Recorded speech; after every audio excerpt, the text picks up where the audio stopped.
I told you, Philistines, I wasn't doing any more Soviet tool videos. And I meant it, damn it. But my passion for artifacts from behind the Iron Curtain burns with the heat of a Ukrainian power plant.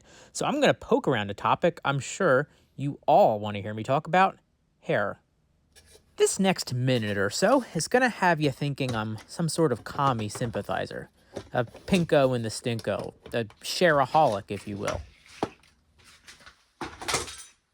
Well, allow me to nip that right in the bud. Over there, I have a Knight Rider Trans Am, and back there is a big block Mopar. And each has a matching 1911 in the glove box. I'm as red, white, and blue as yellow dye number 5. But I'm also introspective, realistic, and above all, honest with myself.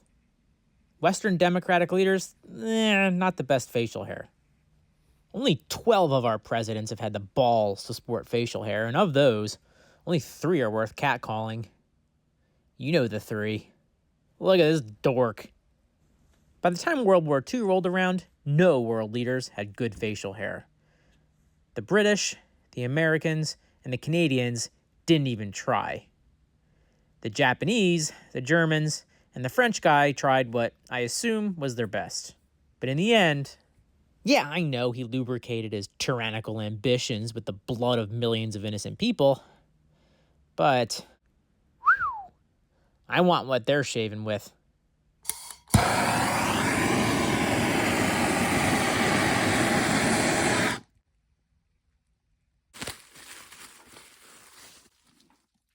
Classy case. Says electric razor in gold.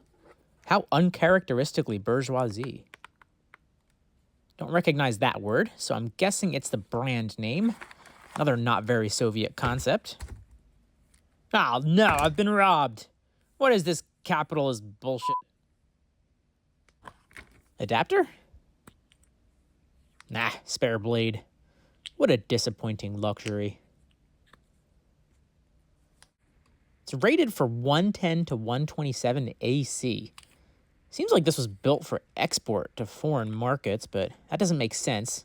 Europe and Asia use 220 to 240. Universally, I'm pretty sure. Off the top of my head, only North America and parts of Japan even use 120, and certainly nobody there is buying Soviet personal care products. Also, most Soviet parts with CCCP written on them are meant for inside the Soviet Union, and the stuff made for export has it translated to USSR, like this drill.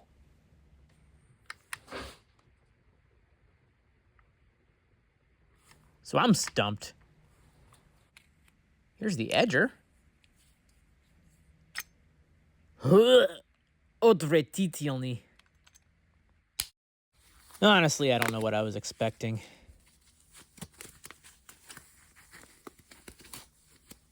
I match. I mean, it's not that bad, especially since this was only ever used on facial hair. Right? Right.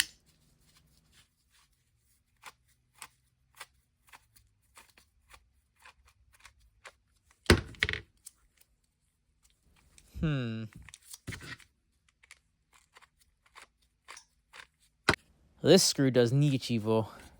I can't break through. It's Operation Barbarossa. Barbarossa. Soviet humor, it's like Soviet food. Not everybody gets it.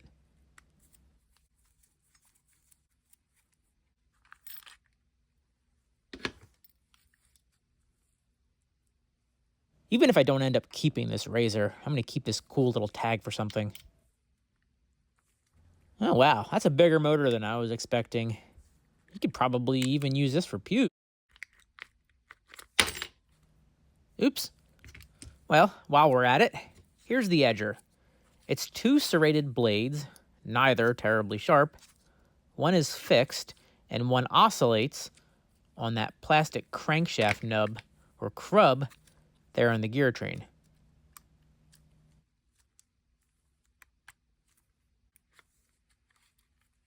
This is my favorite part of any Soviet device, the switch. There's always some kooky... it's dual voltage. It's got awesome mode and rest of the world mode.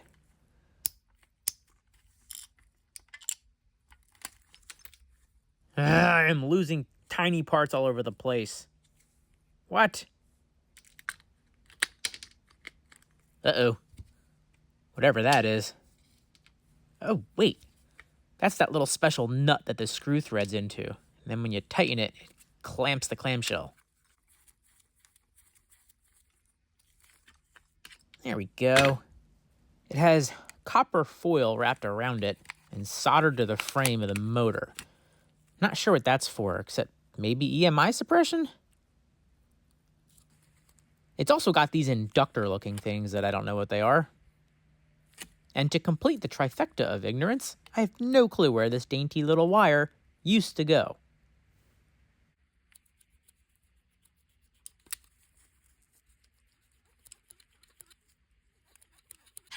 I looked it up. These are capacitors. The reason they're hollow is because capacitance is determined by the surface area of the plate dielectric sandwich.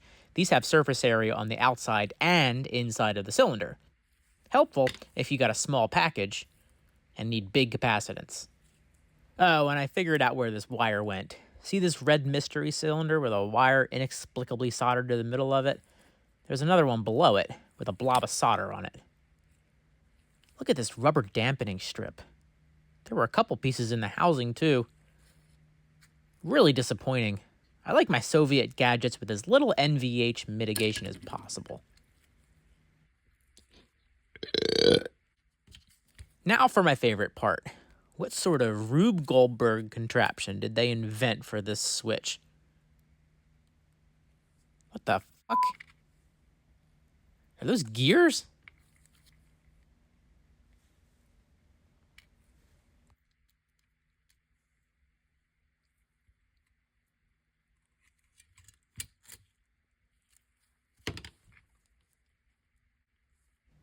It's like a little toy cannon. It's so nutty. I love it. The Soviet Union, they have a reputation for making the same design for decades, but yet they feel the need to reinvent the wheel every time a power switch is needed for something. It's great.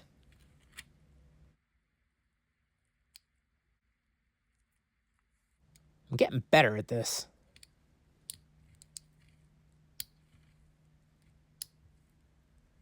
Same thing in the main power switch. It looks like as the cannon rotates, the metal gears bridge the gap between these sets of contacts, making and breaking both legs.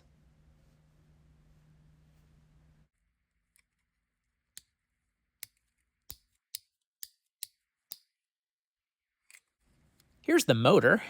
It's just a simple brushed AC motor. It's balanced. Why is it balanced? Here's the tiny little brushes, spring-loaded to maintain positive contact with the commutator. These plastic gears get turned by the motor, and they drive these little shuriken stars, which actually cut your hair. When you press the shaver up against your face, and only your face, any hairs sticking through these slits get lopped off. This looks like it was used to shave a brick. Most of the slits are smashed closed, so I don't have much confidence that this is going to shave any of me. Sorry, honey. Carefully. Couldn't find any markings on these, but the wire being soldered to the middle kind of reminds me of a voltage divider. Wouldn't mind hearing your thoughts.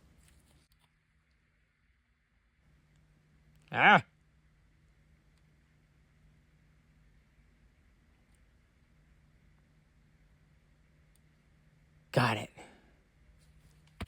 I'd like to clean and sanitize this thing without nuking all the electricals in cleaner, too.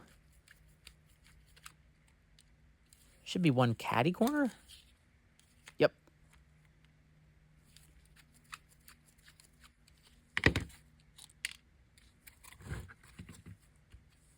Well, that'll be fun to get back in. Now, how do I get you out? The gear plate screws in from above, but the screw heads are sealed off, so unless I want to soak the rotor in cleaner, I'm going to have to pretend I'm smart and find a way to remove it. I'm not smart. Okay.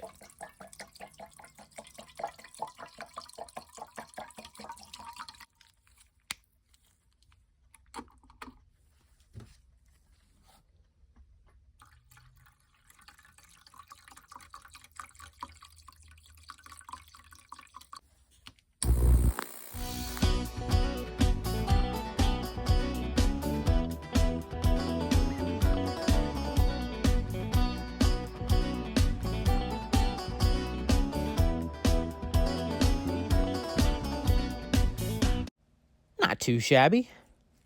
I'm going to spot clean the blades, and for that, there's these handy spring retainers that you just lift out. The blades are square cut with a spring pin hub to keep them engaged with the drive shafts, kind of like the knobs on that old Soviet multimeter.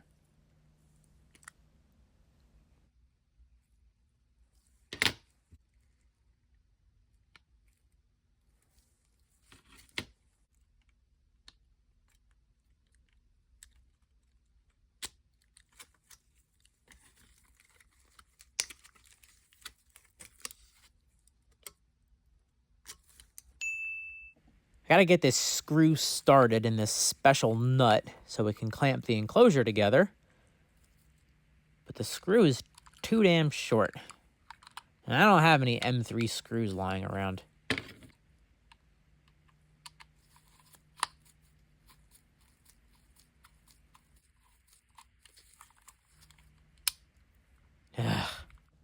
Adapt, improvise, overcome.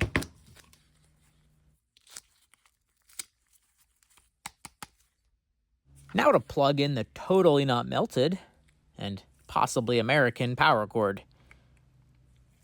Oops. Gotta switch it to freedom mode.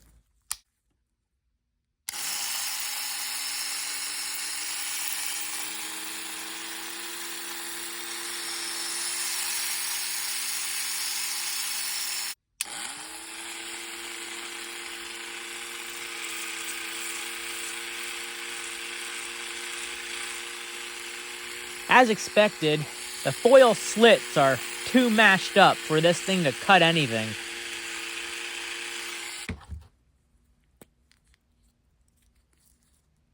Even the spare's dickered.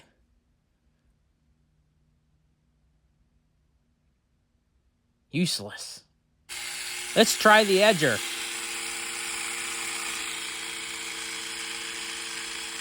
It smells like an antique Lionel locomotive, but it is cutting.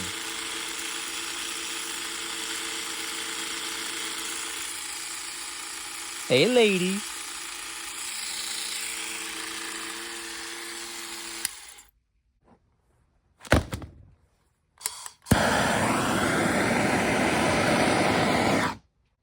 I also bought this Philips Norelco shaver from the same vintage because while American leaders don't have great facial hair anymore, contemporary context is important. You can't crap on Soviet tools without something contemporary to compare it to. And who knows, maybe the Soviet one's better. I've been pleasantly surprised before.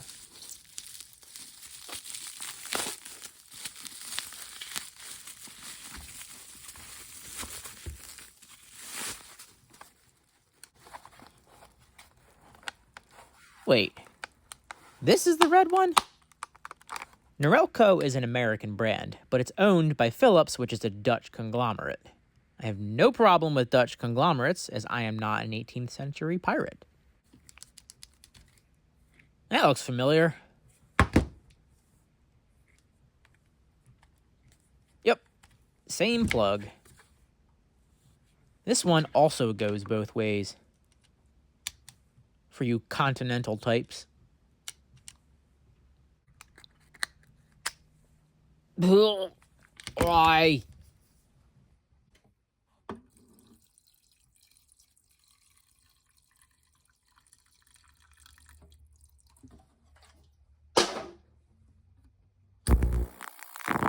This one's much easier to get open. No tricky nuts to make me look like idiot.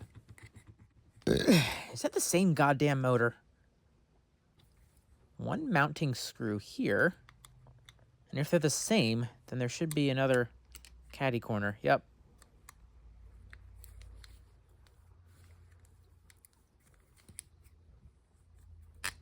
No torque.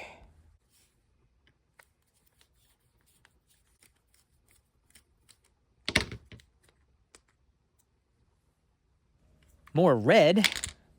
McCarthy was right. It is a slippery slope. A little bit of rust. Balanced. It's much cleaner and brighter in here. Someone probably bought this and barely used it. As is the American way. Same exact brush holder setup. And look, capacitors from this planet. I always wonder why some engineers use creative solutions like hollow capacitors to overcome challenges that other engineers don't seem to have. Like triple square wheel nuts on Volkswagens. These are double D bore. See, case in point, this has a simple, off-the-shelf push-button switch. No little toy cannons, no brass gear wheels, nothing unusual. Just a standard, proven, ubiquitous design that is guaranteed to work for decades.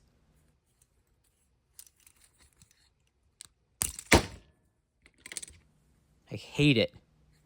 It's boring.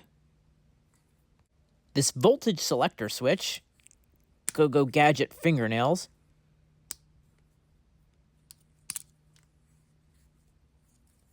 same story.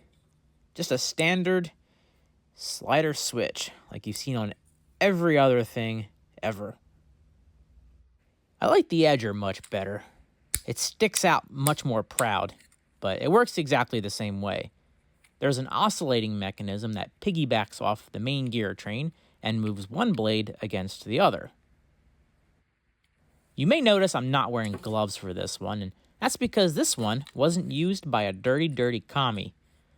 Although it did ship to me from California. Am I paranoid or am I just seeing unnecessary gears everywhere? This doesn't even move. It does have an arrow on it indicating the direction that the blades turn. You could also use it as a knob to pull the blade retainer out. Just don't know why the knob had to be a gear. Speaking of bourgeoisie Western luxuries, this has a mower deck height adjustment. You don't just have to shave or not shave. You can shave a little or a lot. Marvelous. Every millennial and Gen Xer recognizes this cord. It's way better than this stiff thing. It's the kind that hooked to your house phone. Whoops. It's the kind that could reach your entire house from the kitchen.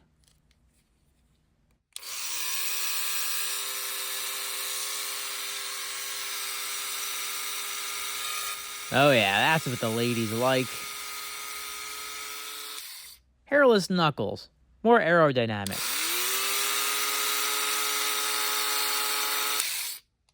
Or should I say hydrodynamic? Don't be gross.